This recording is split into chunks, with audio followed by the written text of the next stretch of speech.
Hello friends, I am Anil Aitan. Class 10th NCERT mathematics के इस नए वीडियो में आप सभी का स्वागत है। स्टूडेंट्स, इस वीडियो में आप समझेंगे एक्सरसाइज 6.3 के question number 1, 2 and question number 1। बताइए कि आकृति में दिए त्रिभुजों के युग्मों में से कौन कौन से युग्म समरूप हैं। उस समरूपता कसौटी को लिखिए जिसका प्रयोग आपने उत्तर देने में किया है तथा साथ ही समरूप त्रिभुजों को सांकेतिक रूप में व्यक्त कीजिए। स्टूडेंट्स, ये क्वेश्चन जो है क्वेश्चन नंबर 1 परीक्षा की दृष्टि से बहुत ही इम्पोर्टेंट है। अक्सर एग्जाम में इस क्वेश्चन से 1 मार्क्स का क्वेश्चन पूछा जाता है। तो क्वेश्चन नंबर 1 का फर्स्ट पार्ट में ये जो दो आकृतियाँ आप देख रहे हैं, एक ABC त्रिभुज है और दूसरी PQR त्रिभुज है। तो त्रिभुज ABC और त्रिभुज PQR में, इस आकृति में ये जो दोनों त्रिभुज दी गई है, इसमें हम देख रहे हैं कि दोनों त्रिभुजों के एंगल्स दिए हुए हैं। तो A एंगल है वो P के बराबर है, तो angle A is equal to angle P है। कितने डिग्री का है? 60 डिग्री का है, ये दिया हुआ है। और एंगल B बराबर है एंगल Q के, ये भी क्या है? 80 डिग्री का है, इन दोनों बराबर हो गए। और एंगल C बराबर है एंगल R के, तो ये क्या है? 40 डिग्री का है। तो इस प्रकार दोनों त्रिभुजों में तीनों एंगल क्या हैं? बराबर हैं। संगत जो कोण हैं वो क्या हैं? बराबर हैं। तो इस प्रकार दोनों त्रिभुज जो हैं, त्रिभुज ABC समरूप है त्रिभुज PQR के। अब ये कौन सी कसौटी से हुई है, यानी कौन से क्राइटेरिया से हुई है? दोनों में संगत कोण बराबर हैं तीनों, तो क्या हो गया? Angle angle angle.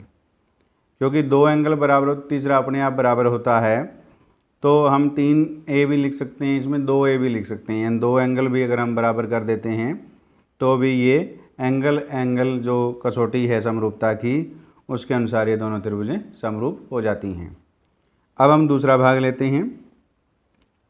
दूसरे भाग में जो आकृतियाँ आप देख रहे हैं, एक त्रिभुज ABC है और दूसरी त्रिभुज है PQR है।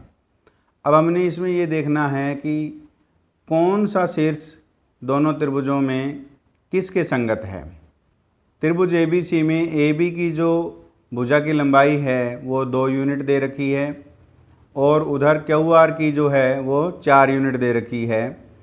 और इसी प्रकार BC की है वो 2.5 है, तो RP की क्या है? 5 है। तो हम ये देख रहे हैं कि त्रिभुज ABC की भुजाओं का जो दुगनी भुजाएं हैं त्रिभुज PQR की, लेकिन हमने जो लिखना है इनको शीर्ष जो है वो संगत शीर्ष हैं, उसी क्रम में हमने लिखना है। ये बात हमने पिछले वीडियो में आपने सीखी है। त्रिभुज ABC और त्रिभुज, अब PQR में देखना है कि A का संगत कौन सा है। अब A से 2 यूनिट और 3 यूनिट वाली भुजाएं जा रही हैं, तो यहाँ पे 2 यूनिट और 3 यूनिट वाली भुजाएं जाने वाली कौन सी है? इसकी 2 की दुगनी क्या है? 4 और 3 का दुगना क्या है? 6। तो कौन सा पॉइंट हो रहा है? A का जो संगत है वो कौन सा हो रहा है? Q। इस पर Q आ गया। अब B से जो भुजाएं जा रही हैं उनकी जो लंबाई है BA और BC है, तो BA क्या है? 2 है यूनिट। तो हम देखेंगे R से क्या है? R से Q 4 यूनिट हो गया और R से P 5 यूनिट है, यानी BC का दुगना है। तो इस प्रकार B का जो संगत शीर्ष है वो कौन सा आएगा? R आएगा। तो इस प्रकार तीसरा जो शेष रह गया है वो कौन सा रह गया? P। तो इस प्रकार हमने इनको सही क्रम में हमने लिखना है। अब देखिए AB बाय हमारे पास RQ कितना है? AB कितनी है? 2 और RQ कितना है? 4। तो इनको कैंसिल करेंगे तो 2 से, तो कितना आ गया? 1/2 आ गया। इसी प्रकार हम अब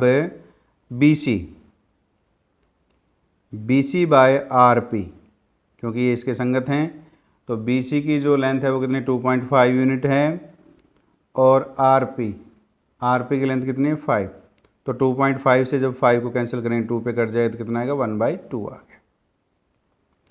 इसी प्रकार अब हम सी ए डिवाइड में पी क्यू ये लेंगे हम, तो सी ए की जो लेंथ है वो कितनी है 3 यूनिट है और पी क्यू की जो लेंथ है वो 6 है।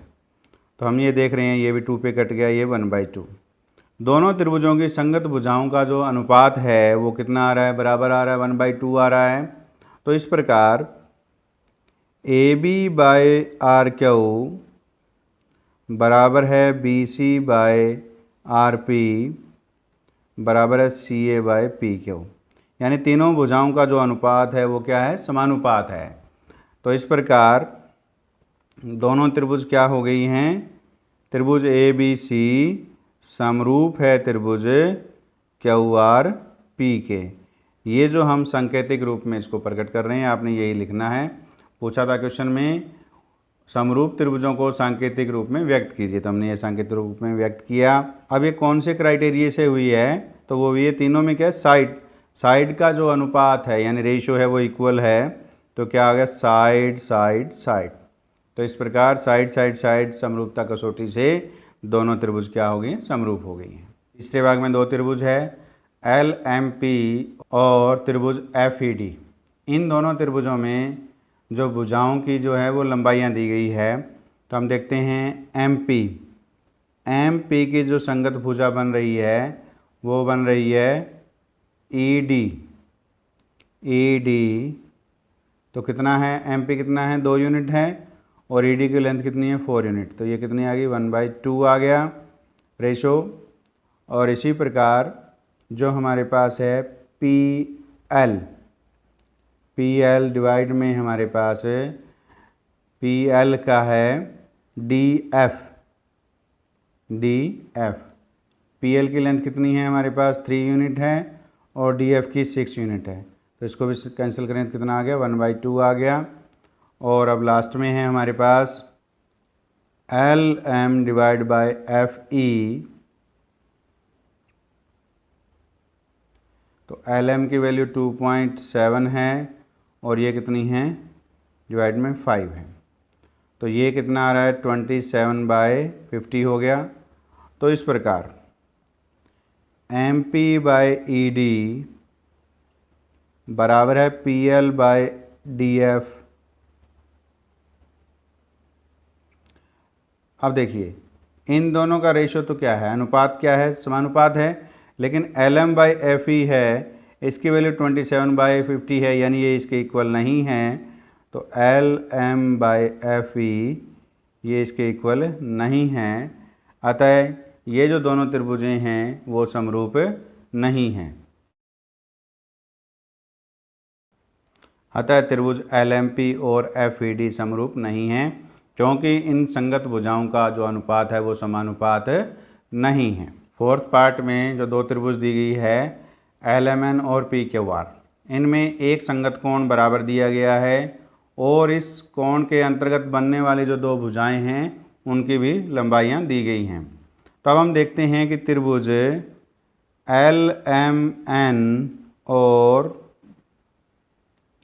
अब दूसरी त्रिभुज के जो संगत शीर्ष हैं, L का जो संगत शीर्ष है वो कौन सा आएगा, M का कौन सा आएगा और N का कौन सा आएगा। तो M के ऊपर हम देख रहे हैं कि 70 डिग्री का कोण है।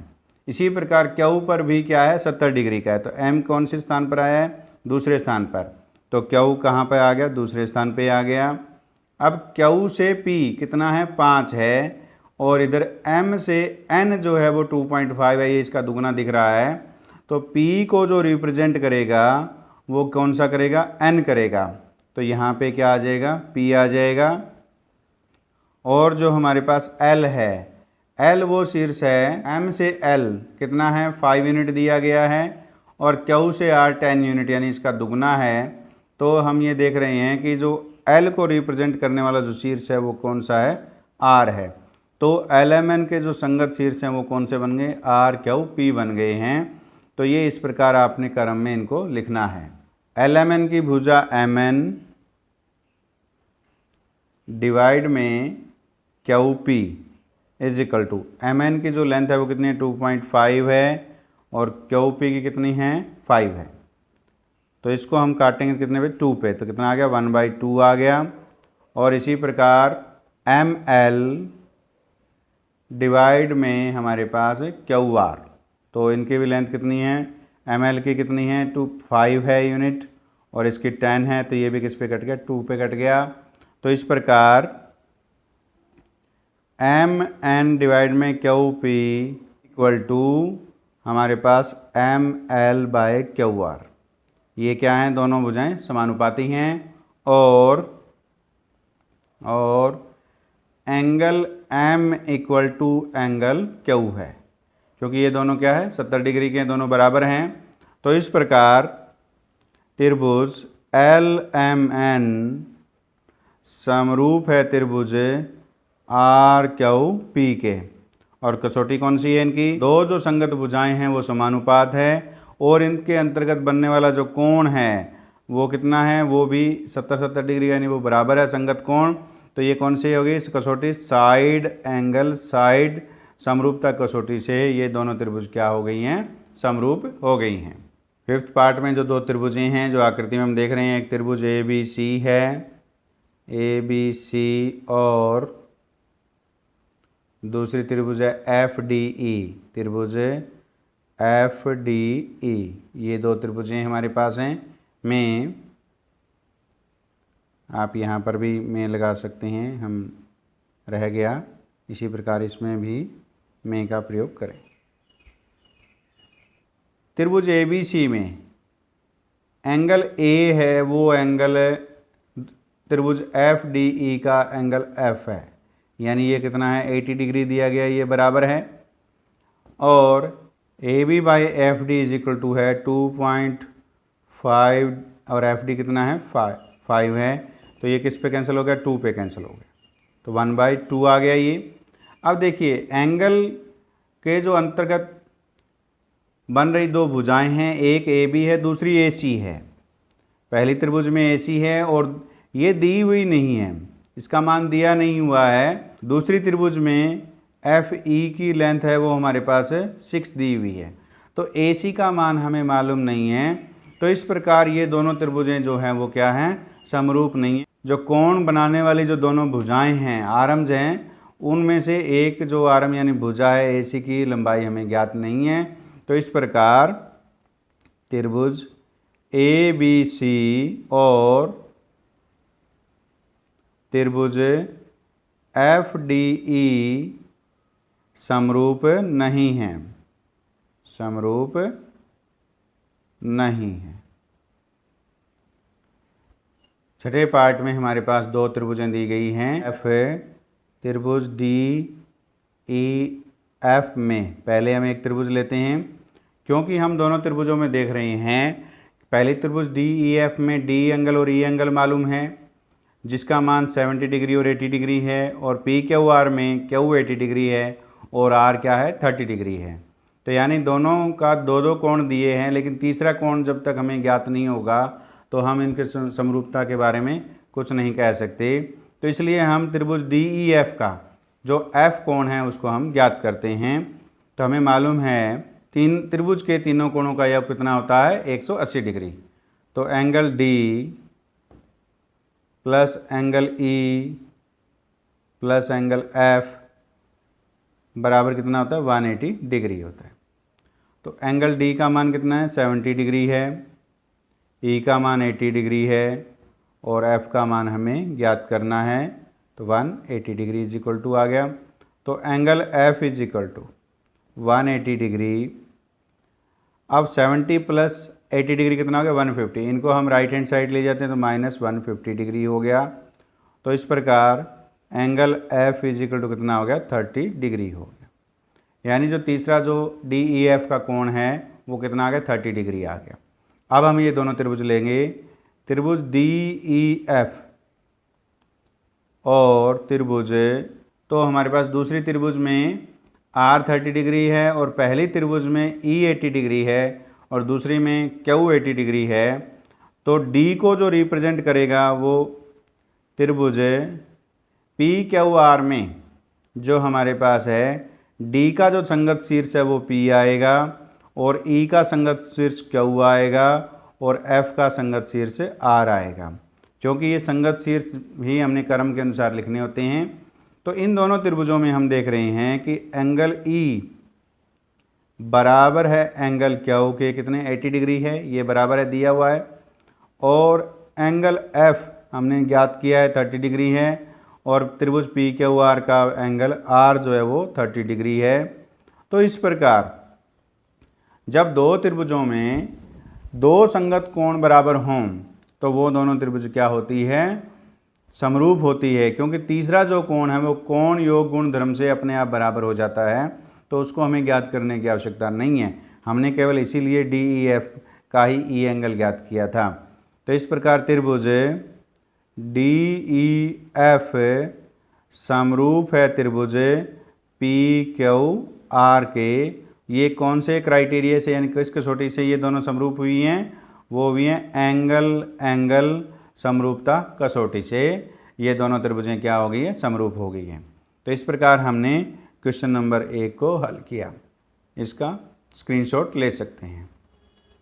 उम्मीद है आपने इसका स्क्रीनशॉट ले लिया। क्वेश्चन नंबर 2 में आकृति में त्रिभुज ओ डी सी समरूप है त्रिभुज ओ बी ए। ये दिया हुआ है कि त्रिभुज ओ डी सी जो ओ बी ए के क्या है, समरूप है, और angle B O C 125 degree है, और angle C D O 70 degree है, और हमें angle D O C, angle D C O और एंगल ओ ए भी ज्ञात करना है। Angle B O C 125 degree हमें दिया हुआ है, और एंगल डी ओ सी हम इसे ज्ञात कर सकते हैं। तो हमारे पास angle B O C plus angle D O C, इन दोनों कोणों का योग कितना होता है, 180 डिग्री। क्यों? क्योंकि ये क्या है, रैखिक युग्म है। एक रेखा पर बनने वाले कोणों का योग कितना होता है, 180 डिग्री होता है, और इनको हम रैखिक युग्म लिखते हैं। अब बी ओ सी हमारे पास दिया हुआ है, कितना दिया हुआ है, 125 डिग्री। तो हम यहाँ पे रख देते हैं 125 degree plus angle D O C is equal to कितना है, 180 डिग्री। तो हमारे पास एंगल डी ओ सी कितना आ गया, 180 डिग्री माइनस 125 डिग्री, तो इज इक्वल टू कितना आ गया, ये 55 डिग्री आ गया। तो एंगल डी ओ सी हमने ज्ञात किया। ये हमें ज्ञात करना था कि एंगल डी ओ सी का मान कितना है, तो ये हमने एक आंसर निकाल दिया।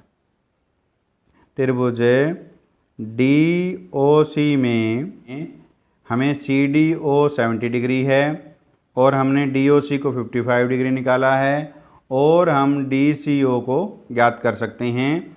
क्योंकि त्रिभुज के तीनों कोणों का योग कितना होता है, 180 डिग्री। हम इस कोण योग गुण धर्म का प्रयोग करके ये एंगल ज्ञात करते हैं। तो angle D O C plus angle C D O plus angle D C O D O C ये एंगल हो गया, और सी डी ओ ये एंगल हो गया, और डी सी ओ ये एंगल हो गया। इन तीनों कोणों का योग कितना होता है, 180 डिग्री। क्योंकि त्रिभुज के तीनों कोणों का योग कितना है, 180 डिग्री होता है। तो डी ओ सी हमने ज्ञात किया कितना है, 55 डिग्री है, प्लस सी डी ओ दिया हुआ है हमारे को कितना, 70 degree, plus angle D C O बराबर कितना आ गया, 180 degree. Angle D C O बराबर 180 degree minus 55 degree plus 70 degree कितना हो गया, 125 डिग्री हो गया। इसको राइट हैंड साइड ले जाते हैं, तो ये हमारे पास आ गया।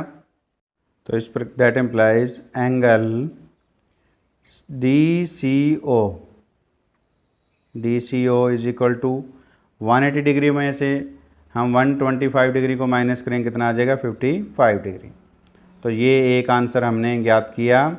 हमें एंगल डी सी ओ भी ज्ञात करना था, वो हम उसका मान कितना आ गया, 55 डिग्री आ गया। अब हमारे पास जो दो त्रिभुजें दी गई हैं, त्रिभुज ओ डी सी समरूप है त्रिभुज ओ बी ए।